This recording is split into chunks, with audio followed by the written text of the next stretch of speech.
I think a good behaviour resource would always focus on the positive. Something that could be reused. Not too much writing. It has to be quite a visual resource, something that's quite bright. It's reasonably priced. I would want variety. Certainly something that the children can use to express their emotions. Something that's going to make them laugh, because they really do open up more when they're in that frame of mind, when they're laughing.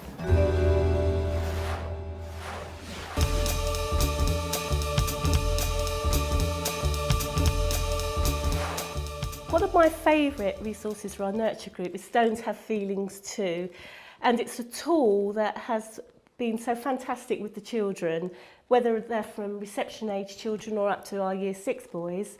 And there are a selection of cards, and on this side of the card there's just a picture of how a stone feels, and on the back there's a description. So this one is happy, joyful and carefree. These cards are encouraging children to express how they feel. A lot of the children we have in nurture group, very low self-esteem, need a lot of anger management, and they actually can't talk verbally to you, but by just showing us one of these cards, they could explain to us what sort of day they've had. A couple of ways I use these is I can either spread them out on the floor, face up, and they can just choose which one they feel they're like today, or I will give them a card and they will just explain actually how they feel. And it's just another bridge between the child and an adult, and they just feel safe with these cards.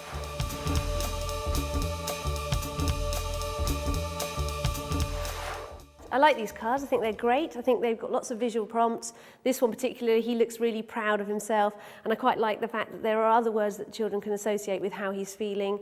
There's lots and lots of different emotions that the children can encounter, and it gives them an opportunity to show through pictures rather than trying to find the words. I think these cards would be really useful for younger children in reception.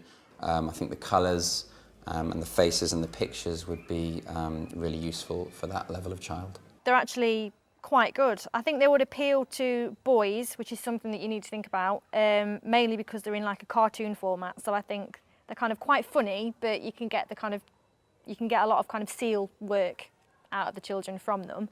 I think they might have some trouble in actually picking out emotions. I wouldn't be able to guess or have a think, oh, is that how I'm feeling? I think that might be a bit abstract for them.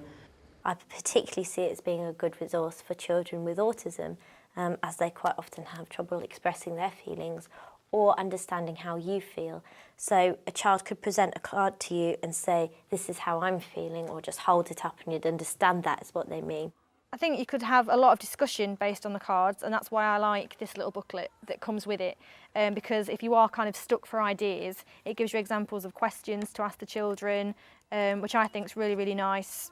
It's got the vocabulary in there, so they're good for building up vocabulary as well, which is important. They could work maybe for children who do have particular difficulties in learning English language, because you have got the words on the back. They're quite at ease with these cards, and they quite often ask if they can use these cards each session actually. They've become a very popular part of our group.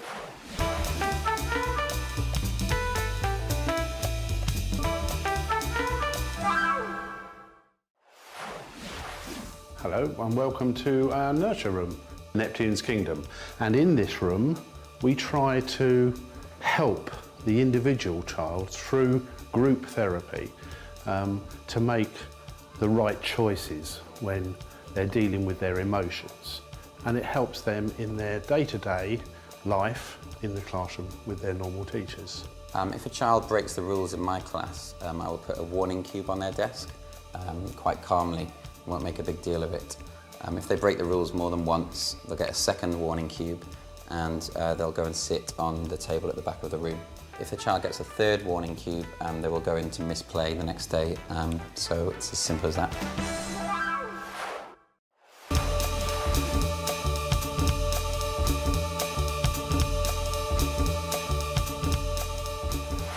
PTS, so Primary Teaching Services, has a website that you can buy products from, such as all of these, to use in your classroom to help with behaviour management. And I use it an awful lot. So one of the main things I use it for is praise pads, which they call them, which are notes home. So when the children are doing particularly well, you can give them a note home to let their parents know how well they've done. And they have maths ones, they have English ones, lots of different ones. I think they're great. I also use raffle tickets. If the children are behaving well, then I'll give them a raffle ticket, and then on a Friday we'll put them all into a bowl, and then I'll pick out 2, and then the children that get their raffle ticket picked out get a prize. They have lots of different stickers of varying sizes. You can make them your own, so you can have your name on them. So I would have Miss Cookson thinks I'm wonderful, or Miss Cookson thinks I've been magic, and you can write your own thing, which the children really like.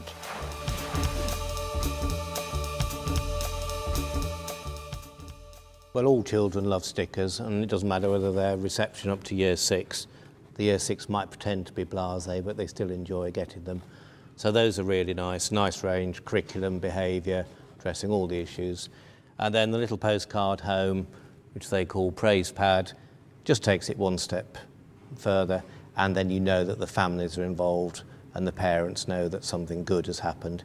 Always easy to focus on the negative, so it's nice to have something that reminds you to praise up the positive as well. I've actually used the personalised stickers and had the yellow Miss Johnson Superstar, which are lovely in the children. That is their aim, but for myself, it's quite expensive to keep restocking. They are only £2.50, but if you think how many stickers we get throughout the week, these are ones that I use for a very rare occasion. I do really love these stickers. I do wish that they sold bigger packs of them, because I'm not sure how long that these would last in my classroom. But there are some really lovely things on there, and it's definitely worth a look. I really like these ones. They come in lots of different colours and different styles. You scratch them and you smell them, and they smell of different things. So these ones are jelly babies, these ones are mints. I've got some strawberry ones, and the kids absolutely love them because they're a bit different. Also, children really love sparkly stickers just because they're a bit, I don't know, colourful, eye-catching. They're really nice. We use the head teacher certificates to encourage pupils to learn all their times tables. The dinner ladies also have the stickers so that they can praise good behaviour at dinner time, and it's become quite a competition to see which class behaves the best. I think you'd have to think carefully about your age group. I think they are quite age appropriate for Key Stage 1 and early years. I'm not sure how they work or be received in upper Key Stage 2. I've used Top Banana and the strawberry one for praise, and it's worked really successfully, so I do like those. It does make a difference in their behaviour because they have a goal to aim towards and an incentive in order to behave well.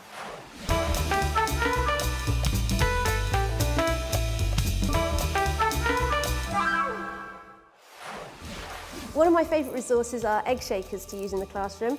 You can use them to attract the children's attention by shaking them. They don't make a great deal of sound. They might put them forward on the table so they know that you need to talk to them. And I really enjoy using them. I think they work really well. I remember there was a golden book at my school. I thought that was a really good idea. Children used to get put in it for good work. So I actually suggested that to my head teacher, and from September this year we have introduced a golden book into our school as well.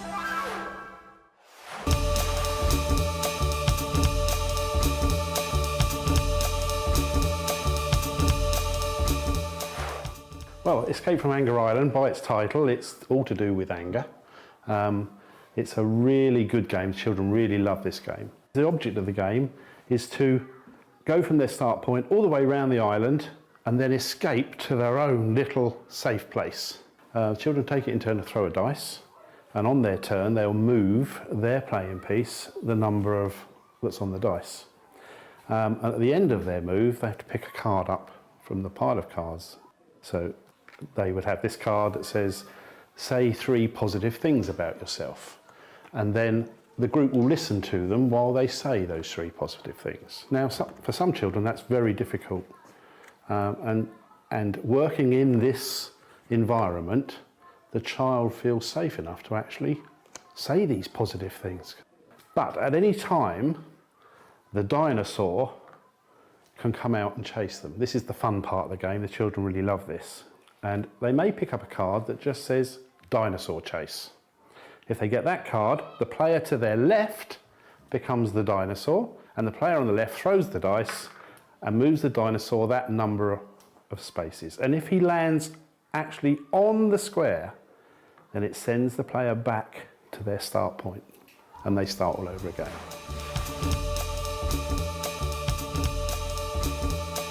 I quite like this game. I think there's lots and lots of discussion points. I think this gives an opportunity for children to talk about their feelings without actually realising that they're going to be discussing it. 15 minutes, yeah. Ages 6 to 12, 2 to 4 players. The only thing I find a bit annoying is some of the cards are maybe not appropriate to your school, so you might want to adjust them. And also the pterodactyl, he doesn't stand up, and I can see a child being quite bothered by that, and then that focus of the game is lost. I think Escape from Anger Island's a really nice alternate way to, again, get some seal and to discuss with the children about anger management. I think that it's quite hard to talk to boys sometimes about expressing your anger and managing it. And it is very disguised, and I think all children like to play games. And I think that's a really nice way of going about it, and it covers a lot of areas where they can reflect on how they deal with things, and I think that's what children need. The principle is excellent, but I'm not sure that it would work in practice.